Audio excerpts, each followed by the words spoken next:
Hi, my name's Jacob Gordon, and I'm a second year student at USF, but technically a junior with all my credits.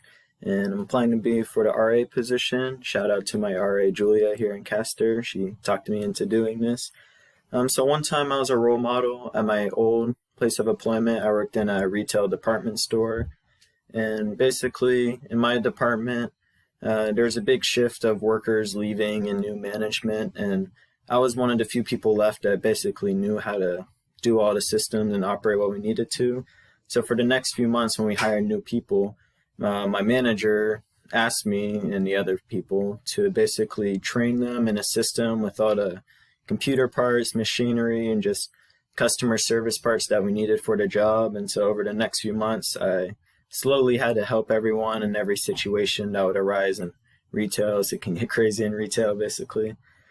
So I think this will apply to RA kind of well because there's a lot of different people, different backgrounds and stuff that have different knowledge levels about different stuff. And I was kind of just able to adapt, kind of keen in on everybody's strengths and weaknesses and kind of just give them advice based on what I think they can do and how to improve in their own ways.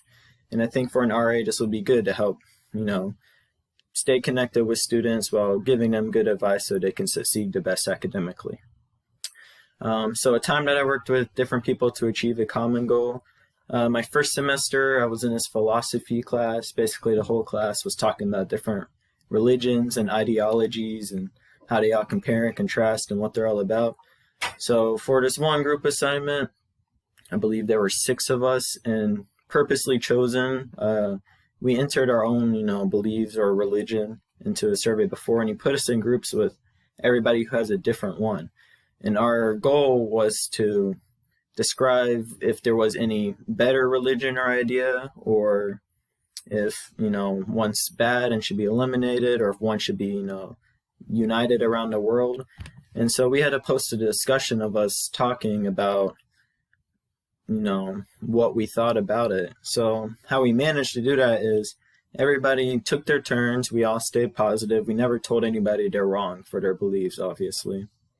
But for my differences personally, I think I was just able to give everybody my view, but in a positive way without degrading their views at all. And so we worked together to complete this discussion by just listening to each other, which is really important, and giving good, creative, and intuitional feedback based on, some things you may have questions about other people's beliefs. And it was overall a very good experience. I hope to hear back.